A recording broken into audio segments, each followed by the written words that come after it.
교도관들이나 출퇴근하시는 분들이 또 이 동네에 살고 계시는 분들도 계실 텐데, 이거 참 코로나가 너무 가까이 왔구나 그런 생각이 들면서 긴장이 될 때가 있습니다.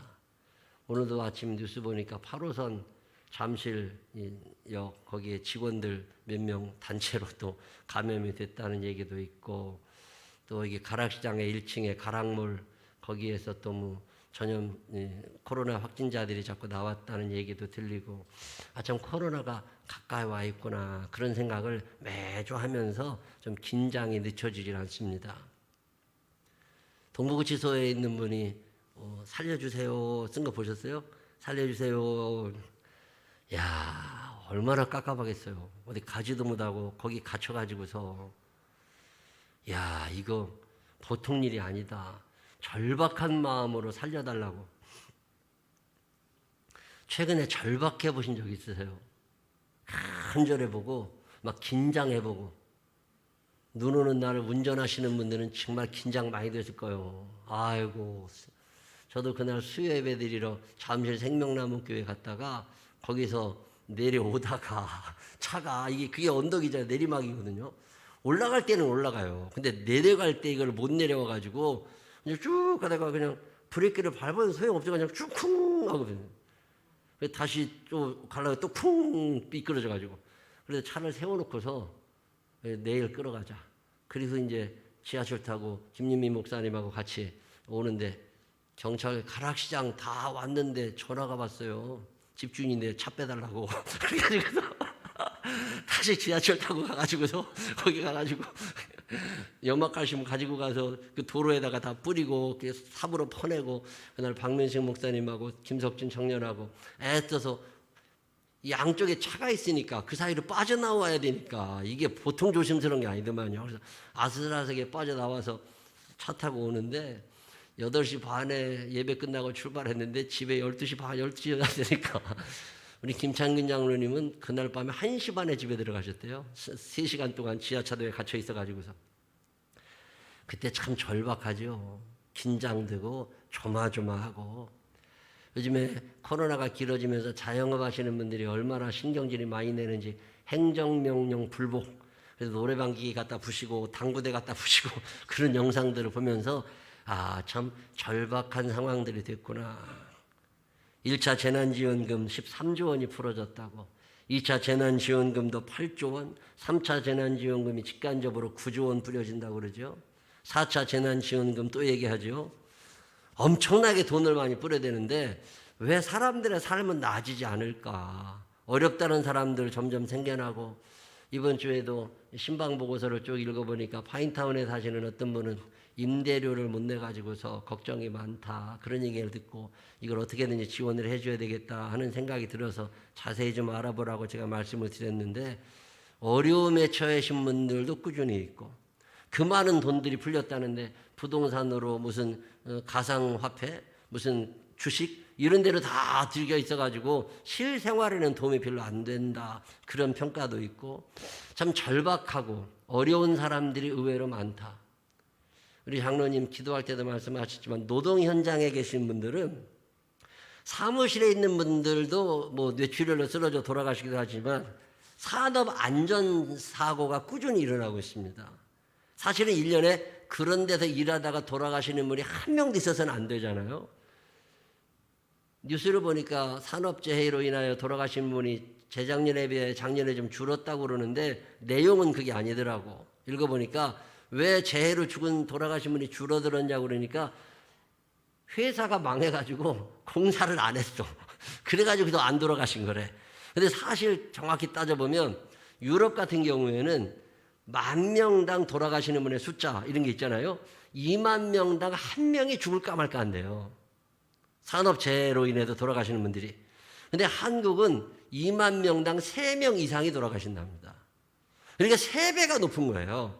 그만큼 안전에 대한 개념이 없는 거야. 미끄러져서 돌아가시고 떨어져서 돌아가시고. 근데 그런 데서 일하시는 분들의 가족들, 그 권사님 집사님들 있잖아요.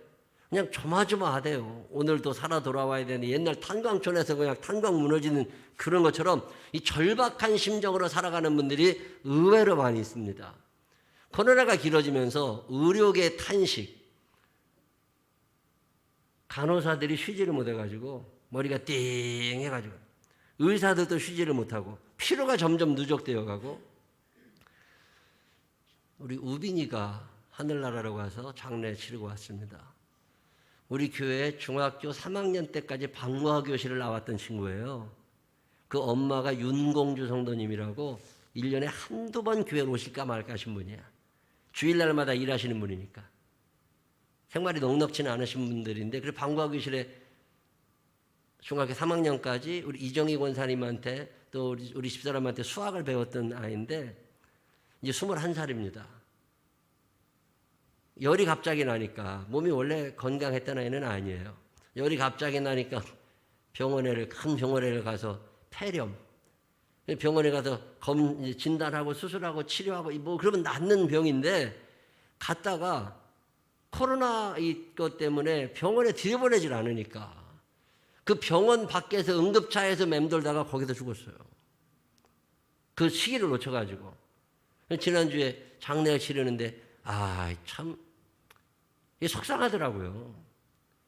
그 절박한 마음으로 병원의 문을 두드려야 되는 사람들이 점점 늘어나고 있고 긴장하며 살아가는 교회도 사실 만만치 않은 시대잖아요. 2020년도에 새신자들이 너무 없어서 속상하고 2019년에 새로 오셨던 분들을 2020년에 잘 양육을 했어야 되는데 이런 기회를 다 놓쳐버리니까 그것도 속상하고 예수님께서 이 땅에 오셔서 내가 의인을 부르러 온 것이 아니라 죄인들을 불러 회개시키고 하나님 아버지께로 인도하는 한 영혼을 구원하시는 것에 대하여 굉장히 절박한 마음으로 이 말씀을 전하셨는데 오늘 우리에게 이런 게 없어져 가는 거예요. 위례 13단지 입주가 시작돼가지고 그곳에 가서 우리가 매일 전도를 하고 있는데 저도 지난주에 시간을 잘 못 맞춰서 2번을 가서 땅밟기를 하면서 기도를 하는데 참 간절해지는 것이 여기에 이사와서 사시는 분들 중에 다만 몇 명이라도 우리 생명나무 교회로 오게 해달라고 기도도 하지만 또 씁쓸한 것은 과거에 같은 경우에 아파트 단지가 입주를 하게 되면 교회마다 쫙 와서 텐트를 치고 전도를 했습니다. 근데 지금은 한 교회도 나오질 않아요. 우리 교회만 가서 그러고 돌아다니는 집집마다. 감사하기도 하고 씁쓸하기도 하고 왜 예수님은 한 영혼에 대한 구원을 그토록 강조하셨는데 우리는 이미 그런 게 없어져 가고 있을까? 교육이라는 것도 때가 있잖아요. 나이 60대고 70대에서 무슨 교육을 받아요. 말도 안 들어요. 0세부터 20세까지가 얼마나 중요해요. 그때 모든 걸 배워야 되는 아이들인데 교육의 기회조차가 박탈되어 버렸잖아요. 지금 돈이 우선이다 보니까 유치원 같은 경우도 지난주에만 해도 4명이 퇴원을 했거든요. 날도 추운데 코로나인데 왜 보내냐. 그래서 점점 이제 안 보냅니다. 자, 그러면 이 아이들이 어떤 교육을 앞으로 받고 살게 될까? 단체 생활도 배워야 되고 선생님과의 관계도 배워야 되고 친구 간의 관계도 배워야 되고 선배도 알고 후배도 알고 언니 동생을 알아가야 될 그 나이에 아무것도 모르고 집에서 텔레비만 보고 앉아 있는 거예요. 이게 교육이 제대로 될까? 어떤 간절한 마음이 어떤 절박한 마음이 우리들에게 너무 없어져 간다. 그런데 참 묘한 일은 상황은 굉장히 절박하고 긴박하게 돌아가는데 우리들에게는 어떤 불감증처럼 느끼지를 못하고 있다는 거예요. 여러분, 마귀가 우리들을 망가뜨리는 수단 중에 하나가 거짓된, 위장된 평화라는 거 아세요? 사실은 긴박한데 괜찮아, 어떻게 될 거야. 여러분, 이걸 믿음이라고 착각하지 마세요. 위장된 평화, 거짓된 평화. 바벨론이라고 하는 나라가 쳐들어왔습니다. 이스라엘 사람들이 하나님을 버리고 우상 숭배하고 음란하게 살 때 하나님께도 진노하시면서 이사야 선지자, 예레미야 선지자를 통하여서 계속 질책하신 게 뭐냐면 너희가 하나님께로 돌아오지 아니하면 결국 너네 무너지게 돼, 바벨론에. 그러니까 지금이라도 정신 차리고 돌아오라고 얘기하시는데 긴장을 안 하는 거예요. 바벨론이 지금 예루살렘 저 앞에까지 공격에 들어왔습니다. 정신 차려야 되는데 예루살렘 성 안에 살고 있는 대제사장들과 거짓 선지자들이 괜찮다고, 하나님이 지키실 거라고, 괜찮다고, 이대로 그냥 살면 된다고, 우리가 어려우면 애굽에 와서 도와줄 거라고, 애굽을 의지하면 된다고, 이런 소리만 해대고 있으니까 결국은 예루살렘 성이 무너지고 그들이 포로로 잡혀가게 됩니다. 하나님이 쓰시는 사람들, 하나님이 승리의 주역으로 삼으셨던 사람들의 특징이 약간 긴장하며 살았던 거 아세요? 사사기 7장에 보면 기드온의 이야기 나옵니다. 미디안이라고 하는 나라가 13만 5천 명의 군대를 이끌고 이스라엘을 쳐들어왔어요. 군사가 마땅치 않았던 이스라엘의 대장이 기드온인데, 이 기드온이 급하게 병사를 막 모집했더니 3만 2천 명이 왔어요. 자, 13만 5천 명하고 3만 2천 명 게임이 안 됩니다. 4대 1이 게임이 안 되지. 그래도 3만 2천 명 훈련을 시키고 열심히 하려고 그러는데 하나님께서 기드온에게 하시는 말씀이 뭐예요? 야, 그거 너무 많아. 좀 집으로 돌려보내. 하나님, 이거 게임도 안 되게 지게 생겼는데 어떻게 또 돌려보냅니까? 그래도 돌려보내. 예. 그래서 협박을 하죠. 너네 여기 계속 남아있다가 죽을 수 있다. 전쟁 나면 죽는 수도 있고, 그럼 너네 가족들 어떻게 하냐? 너네 다리가 잘라져서 장애인이 될 수도 있고, 눈이 멀 수도 있다. 너 이거 안 되니 갈 사람들, 겁나는 사람들 가라. 그리고 얘기를 했더니 2만 2천 명이 돌아갔어요. 이제 10,000명 남았어요. 속상한 기드온이 이 10,000명 데리고 어떻게 해? 그래도 열심히 훈련을 하려고 하는데 하나님이 또 말씀하시죠. 그것도 너무 많어. 또 돌려보내. 아니, 하나님 이거 10,000명이 어떻게 돌려보내냐고. 훈련을 열심히 시킵니다. 땀이 뻘뻘 나도록 훈련을 시킨 다음에 냇가에다가 풀어놨더니요, 그냥 더우니까 힘드니까 팍 대가리 쳐박고 물 먹는 사람들, 목욕하는 사람들, 세수하는 사람들, 그런 것들 다 돌려보내고 좌우를 살펴가면서 미디안이 언제 쳐들어올지 모르니까 정신 똑바로 차리고 무릎 꿇고 앉아가지고 물을 요렇게 떠먹으면서 좌우를 살피는 사람들만 남겨놔. 그 사람이 300명이에요.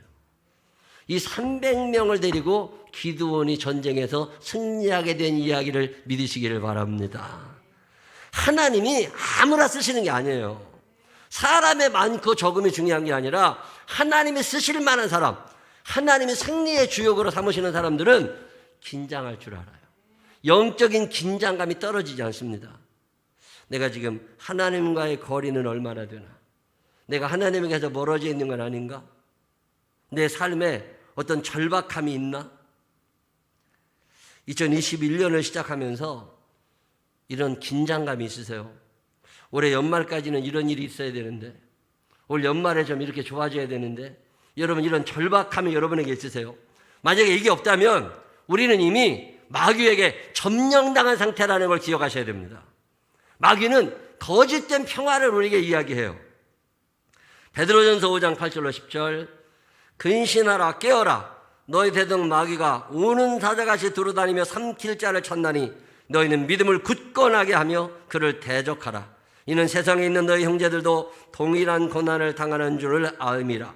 모든 은혜 하나님 곧 그리스도 안에서 너희를 부르사 자기의 영원한 영광에 들어가게 하시니가 잠깐 고난을 당한 너희를 친히 온전하게 하시며 굳건하게 하시며 강하게 하시며 터를 견고하게 하시리라. 아멘.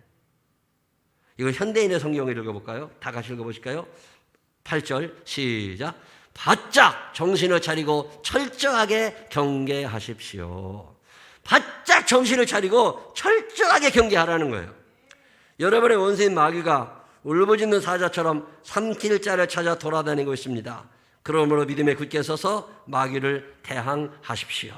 세상에 흩어져 있는 모든 성도들도 이 같은 고난을 겪고 있습니다. 얼마 동안 여러분이 고난을 겪고 나면 그리스도 안에서 여러분을 불러 영원한 영광을 함께 누리게 하신 모든 은혜 하나님이 여러분을 친히 완전하게 하시고 굳세게 하시고 강하게 하시며 튼튼하게 세워주실 것입니다. 얼마 동안 고난 당하는 거니까 긴장을 늦추지 말라는 거예요. 어떤 절박한 마음을 좀 가지라는 거죠. 이러고 살다 보면 배가 아파요. 머리가 아파요. 소화가 안 돼요. 심장에 문제 생기죠. 호흡기 계통 문제 생기죠. 소화기 계통 문제 생기죠. 다 몸이 망가져가. 그러니까 사람들은 편하게 어느 날 하나님께 하나님 좀 편하게 살고 싶은데 긴장이 풀어지질 않습니다. 언제쯤이면 긴장을 풀고 좀 편하게 살까? 하나님 긴장하지 않고 편하게 살 수 있게 해주세요. 기도를 하는데 성령께서 제게 주시는 음성이 뭐냐면 나도 긴장하며 산다. 여러분 성령님이 긴장하신다는 얘기 들어보셨어요? 우리들이 죄 가운데 빠지지 않도록 우리들이 마귀의 꼬임에 넘어가지 않도록 성령께서 긴장하고 계신다는 거예요. 자, 로마서 8장 25절에 보면 이와 같이 성령도 우리의 연약함을 도우시나니 우리가 기도도 제대로 하지 않으니까 성령께서 말할 수 없는 탄식으로 우리를 위하여 친히 간구하시느니라. 거짓된 평화에 속아가지고 그냥 이러고 있으니까 성령님이 근심이 되셔가지고 현대인의 성경으로 읽을까요? 성령님도 우리의 연약함을 도와주십니다. 우리가 어떻게 기도해야 될지 모를 때 성령님이 말할 수 없는 탄식으로 우리를 위해 기도해 주십니다. 우리를 도와주시는 분이 계심을 믿으시기를 바랍니다. 여러분 절박한 마음으로 좀 긴장을 하고 사는 사람들 힘들고 피곤해 보여도 성령님께서 도와주셔서 승리자의 자리에 앉혀주심을 믿으시기를 바랍니다. 자녀들 교육하는 데 있어서 경제생활하고 건강생활하고 직장생활하고 신앙생활에 있어서 여러분 긴장감 유지하고 계세요? 2021년에 시작하면서 2020년 말에 가족별 축복기도를 할 때 제일 많이 나눴던 말씀이 창세기 41장 51절로 52절입니다. 요셉 얘기거든요. 17살 나이에 애굽의 종으로 팔려갔습니다. 13년 동안 종살이 옥살이 하면서 힘든 인생 살았어요. 그리고 나서 30살 나이에 하나님의 뜻 안에서 애굽의 국무총리가 됩니다. 국무총리가 된 다음에 애굽왕 바로가 중매를 해가지고 애굽의 명문 가문집 딸하고 결혼을 하게 돼요. 그리고 난 다음에 아들을 낳았어요. 그 아들의 이름을 므낫세라고 지었어요. 자, 여러분 지금 요셉은 30살이 넘어 있고 애굽의 상류층입니다. 부인도 애굽의 상류층 여자예요. 이 둘 사이에서 아이가 태어나면 당연히 애굽 사람 이름으로 짓지요. 애굽 사람이 된 거니까 이제 시민권자니까. 근데 히브리 사람 이름으로 지어요. 그 히브리 사람의 이름이 므낫세예요. 이 므낫세라고 하는 히브리 말의 뜻은 뭐냐면 다 잊어버렸다는 거예요. 내가 잊어버려야지. 저 인간이 나 괴롭힌 거 잊어버려야지. 내가 그동안 속상했던 거 잊어버려야지. 내가 그동안 배고팠던 거 잊어버려야지. 그래서 잊어버리는 게 아니라 그냥 싹 저절로 잊어버려진 거. 이걸 므낫세라고 그래요. 이게 가능하세요? 이 므낫세라고 하는 잊어버린다는 건 내 의지로 잊어버리는 게 아니에요. 이게 언제 잊어버려지냐면 오늘이 너무 행복하잖아요. 그러면 과거의 아픔, 과거의 배고픔, 과거의 서글픔, 과거의 억울한 게 싹 잊어버려지고 기억도 안 납니다. 근데 속상하잖아요. 다 기억이 나. 정 권사님이 사시다가 어느 날 임승인 권사님이 비기 싫어지잖아요. 옛날 일이 다 생각난다 이제. 근데 오늘 그런 생각이 안 나잖아요. 그러면 괜찮은 거예요. 참 묘한 일은요. 그렇게 속상했던 일도 오늘이 좋으면 다 잊어버려져. 우리 교회 다른 목사님들이 오셔서 더러 저랑 얘기를 하다가 목회 어떻게 하시냐고 뭐 이렇게 살아왔다고 얘기를 하면 그 목사님들이 이구동성으로 하시는 말씀이 뭐냐면 아우 목사님 참 고생 많이 하셨겠다고 그러는데 나는요 생각이 안 나. 난 고생한 기억이 없어요. 왜 그런가 봤더니 오늘이 행복해. 에브리데이 해피데이. 매일매일 행복하니까 고생스러운 게 기억이 안 나는 거예요. 2021년 연말에 너무 좋은 일들이 많아서 과거의 아픔과 속상함이 싹 잊어버려지는 므낫세의 복이 임하게 되시기를 주의 이름으로 축원합니다. 그게 므낫세의 축복이에요.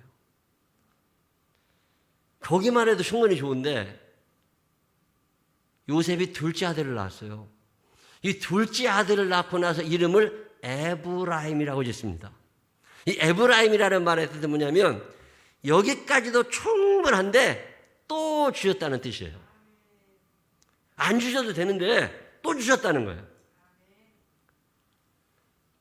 2008년에 저희가 이 땅 샀거든요. 교회가 2009년에 여기에 이사 왔어요.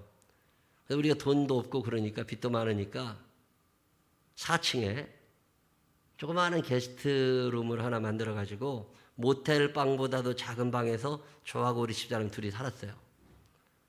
그때는 4층에 주방이 없었습니다.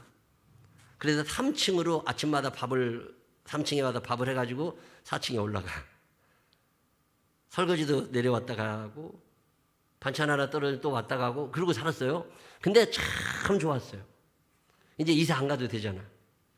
이 땅 사기 전까지 제가 개척해서 7번 이사 다녔거든요. 이제는 더 이상 이사 안 가도 되는 집이 생겼으니까 참 좋아요. 이제 하나님 아무것도 안 주셔도 돼. 난 여기 충분히 행복해. 그리고 사는데 어느 날 파인타운 아파트가 생긴 거예요. 목사님 사택이라고. 얼마나 감사해요. 그리고 얼마 안 지났는데 캄보디아에 27,000평 선교지가 생긴 거잖아요. 부목사님들이 한 분 한 분 늘어나면서 교회에서 부목사님 사택 전세 3개가 생긴 거잖아요. 하나님 이제 안 주셔도 돼. 충분히 행복해. 근데 재작년에 북일에 아파트가 당첨이 돼가지고 이제 은퇴하면 살 아파트가 하나 또 지금 중도금 붙고 있거든요. 하나님 이제 더 이상 안 주셔도 돼. 나 충분히 행복해. 더 이상 소원 없어. 옛날 거 다 잊어버릴 만큼 나 충분해. 작년에는 또 제주도에다가 쉐어하우스 할 수 있도록 집을 하나 주시잖아요. 도대체 하나님의 끝은 어디지? 나를 향하여 쏟아부어 주시는 하나님의 은혜의 끝은 어디지? 늘 더하여 주시는 하나님. 이 에브라임이라는 말이 그 뜻이에요. 2021년의 마지막 즈음에 하나님이 나에게 에브라임의 축복을 허락하여 주셨구나. 이 고백이 여러분의 것이 되시기를 주의 이름으로 축원합니다. 여기까지가 끝인 줄 알았거든요. 근데 또 주시는 거야. 자, 그러면 이 므낫세의 복과 에브라임의 복을 아무에게나 주실까요? 절대 그렇지 않습니다. 여러분 그때 감옥에 갇혀 있었던 사람들이 얼마나 많았겠어요. 그때 보디발의 집에서 종살이 하는 사람, 애굽에서 종살이 하는 사람이 얼마나 많았겠어요. 근데 왜 하필 요셉이냐고.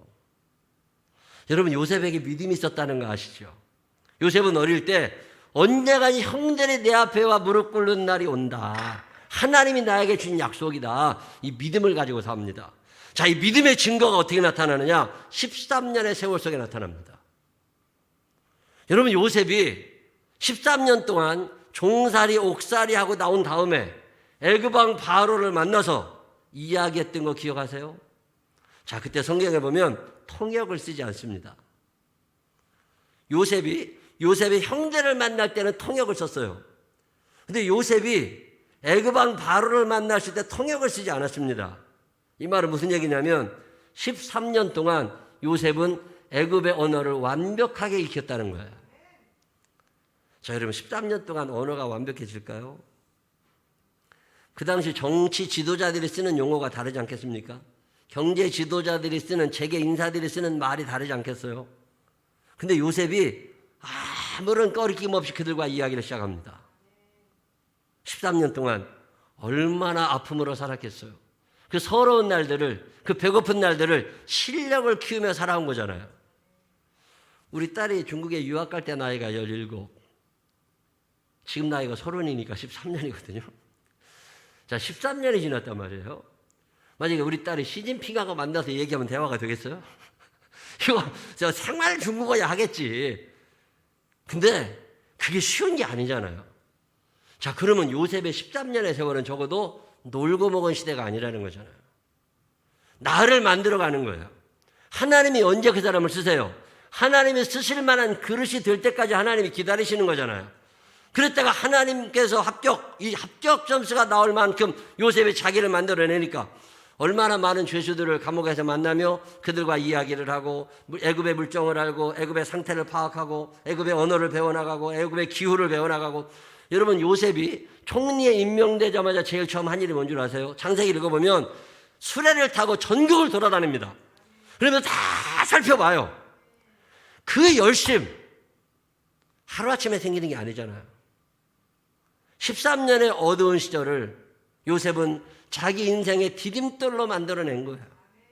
이 아픔의 세월, 눈물 젖은 빵을 먹어가면서 그 아픔의 세월을 내 인생의 디딤돌로 압축해버린 이 요셉을 하나님이 사용하시는 거지.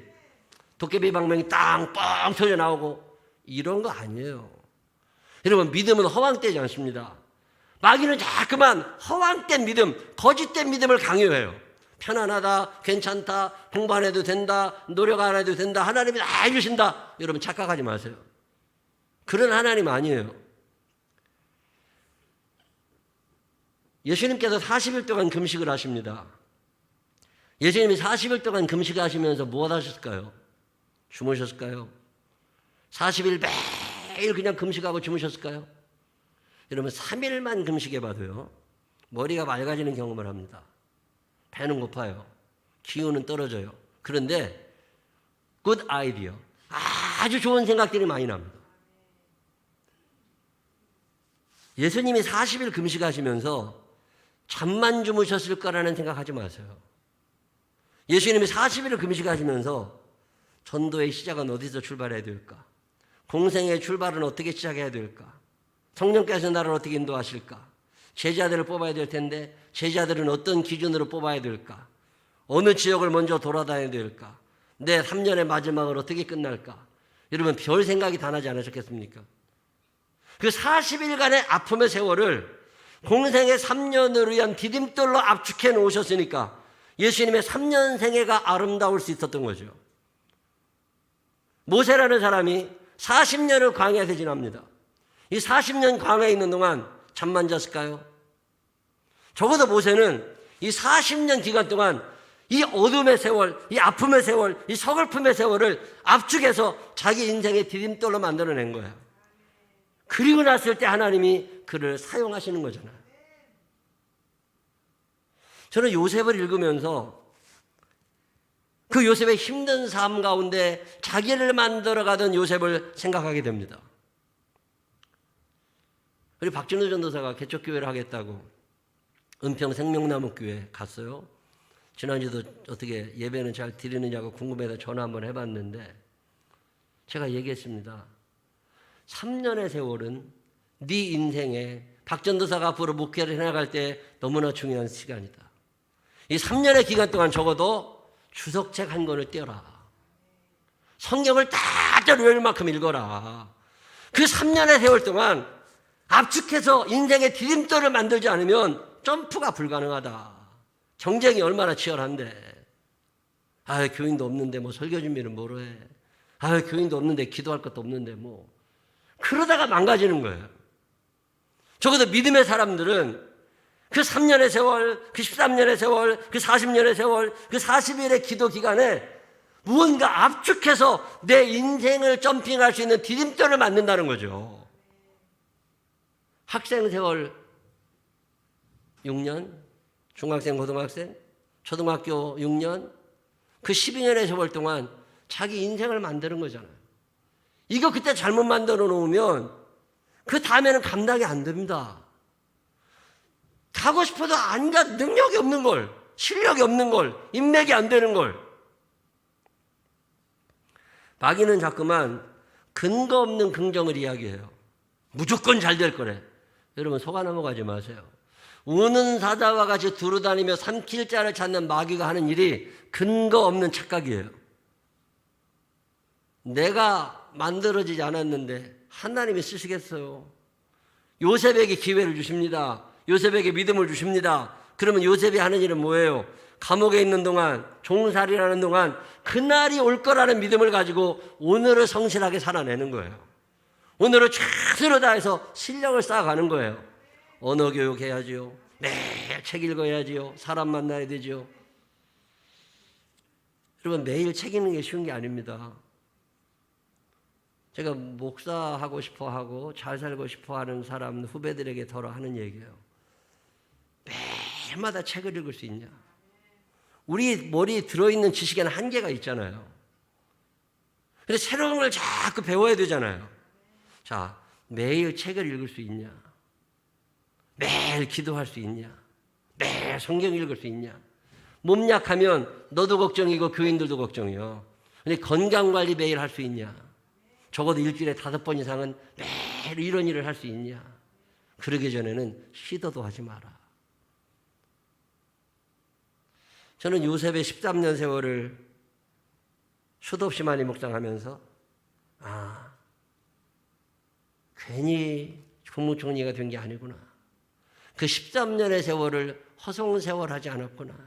긴장하고 절박한 마음으로 살았구나. 언제쯤 하나님이 나를 풀어주실까? 언제쯤 하나님께서 내게 그 큰 언약을 이루어 주실까? 믿음을 가지고 나를 만들어가던 요셉. 교회가 성장하도록 도와주는 7가지 능력 있는 대화라는 책이 있습니다. 칼 니호프라고 하는 카나다 토론토에 있는 어떤 교회 목사님이 쓴 책이에요. 그 책에 보면 교회가 무너지는 11가지 징후들이 나옵니다. 교회가 무너지는 11가지 징후 중에 첫 번째가 뭐냐면 절박한 마음이 없다는 거예요. 전도가 안 되는데 절박함이 없어. 새신자가 끊어지는데 절박함이 없어요. 출산이 점점 줄어들어가는데 절박함이 없어요. 믿음의 성장이 일어나지 않는데 절박함이 없어요. 이 절박함이 사라지면 오래 못 갑니다. 작년에 우리 교회 연령별로 인원을 파악해봐라.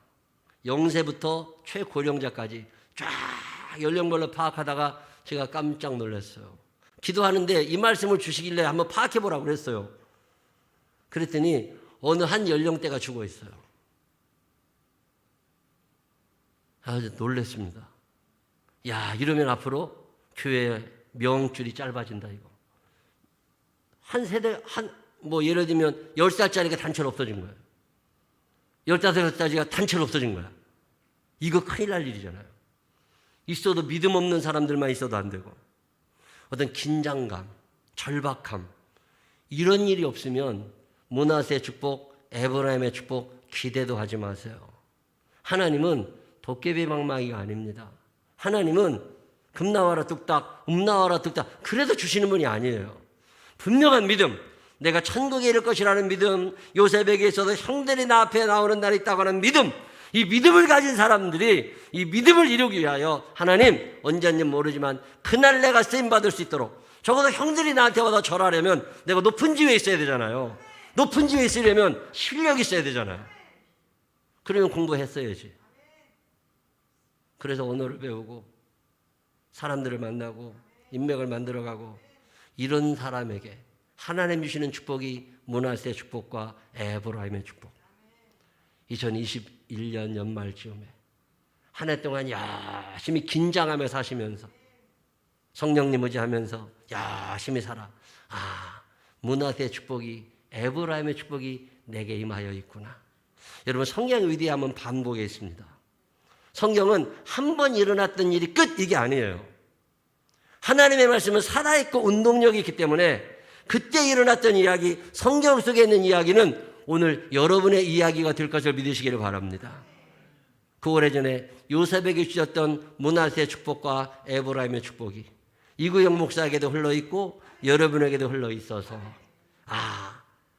내가 하나님의 말씀을 이렇게 믿었더니 그리고 내가 이렇게 살았더니 하나님이 내게 이렇게 이루어 주셨다고, 내가 므낫세의 복을 받았다고, 내가 에브라임의 복을 받았다고 자신 있게 간증할 수 있는 믿음의 사람들이 되시기를 주님의 이름으로 축원합니다. 기도하십시다.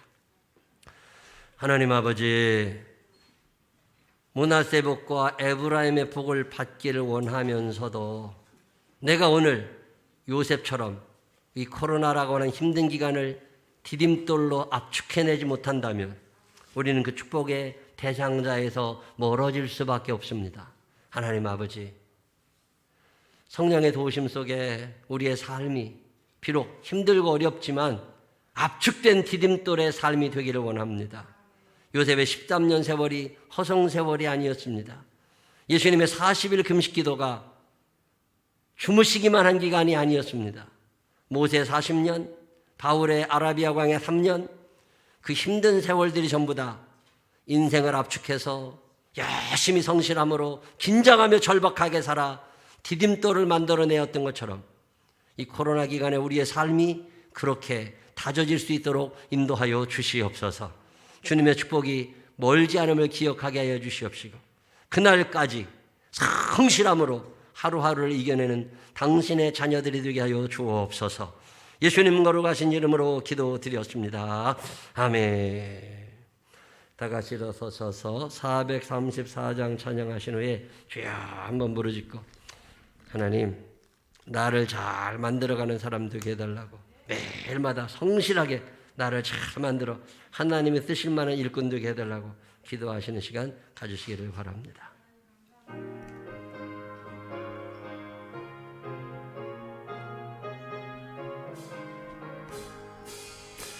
귀하신 친구에게 계시니 나 주 아래를 기쁘다. 그 피가 내 죄 씻으셨으니 나 주 아래를 기쁘다. 나 주 아래를 기쁘다. 나 주 아래를 기쁘다. 그 나를 도배하시니 나 주 아래를 기쁘다. 주의 내 친구 되었으니 나 주 아래를 기쁘다. 그 생명 버려 나를 구하니 나 주 아래를 기쁘다. 아멘. 나 주 아래를 기쁘다. 나 주 아래를 기쁘다. 그 나를 도배하시니 나 주 아래를 기쁘다. 준처 그 은총 매일 내게도 하니 나 주 아래를 아멘. 은혜를 지키네 나 주 아래를 기쁘네. 나 주 아래를 기쁘다. 나 주 아래를 기쁘다. 나를 동행하시니 주여 부르고 기도하겠습니다. 주여. 하나님 많으시고 고마우신 아버지 하나님 감사합니다. 오늘도 저희들은 살아나셔서 주의 전에 인도하십니다. 문화세의 복 받기로 합니다. 에브라임의 복을 받기로 합니다. 기도의 300용사가 되기로 합니다. 하나님 아버지 코로나 기간임에도 불구하고 경제적으로 어려워짐에도 불구하고 괜찮다고 편안하다고 놀아도 된다고 하나님 거짓된 평화를 이야기하는 마귀의 꼬임에 넘어가지 않게 하여 주시옵시고 때로는 영적으로 긴장하면서 나와 하나님과의 거리는 얼마나 떨어져 있는지 살펴보게 하여 주시옵시고 자비하시고 거룩하신 아버지 하나님 주님의 은혜를 믿습니다. 주님의 도우심을 믿습니다.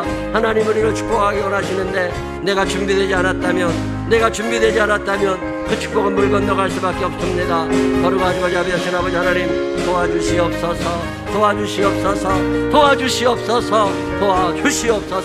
든든하신 아버지 하나님께 하셔서 2021년 긴장하며 절박한 마음으로 열심히 살아 큰 승리를 얻는 한 해가 되도록 인도하여 주시옵소서. 사랑이 많으신 아버지 하나님 문화세의 축복과 에브라임의 축복을 받기를 원합니다. 믿음으로 주님 앞에 서서 그 복을 내 것으로 만들기를 원합니다. 혹시나 마귀의 유혹에 넘어가서 위장된 평화, 거짓된 평화에 속아서 노력도 안 하고 그저 세월 흘러가는 것만 바라보고 있는 어리석음이 있다면 용서하여 주시옵소서. 요셉은 13년의 아픔의 세월을 디딤돌로 압축해내어서 애굽의 국무총리가 되었습니다. 하나님 나는 오늘 어떤 사람입니까? 이 코로나 기간에 힘들다고 어렵다고 하는 이 시대를 믿음으로 일어서게 하시고 매일매일의 삶 속에서 하나님을 경험하게 하여 주시어서 하나님이 우리를 쓰시고자 하실 때 300명의 용사로, 국무총리로, 이스라엘의 지도자로 그렇게 쓰임받았던 신앙의 영웅들처럼 나도 어느 곳에 있든지 하나님께 쓰임받을 만한 그릇 되게 하여 주옵소서. 이제는 우리 구주 예수 그리스도의 크신 은혜와 하늘아버지 무궁무진하신 사랑하신 분과 성령님 우리 안에 계셔서 포기하지 아니하고 믿음을 가지고 므낫세의 축복과 에브라임의 축복이 내 것이라는 믿음으로 달려나가게 하시는 그 능력의 손길이 내 평생 사는 동안 하루하루 내 힘든 날들을 압축해서라도 디딤돌로 삼아보리라 마음에 결심하는 생명나무의 자녀들 위해 이제로부터 영원토록 함께 하시기를 축원하옵나이다. 아멘. 아버지 축복하여 주시옵소서. 아버지 주여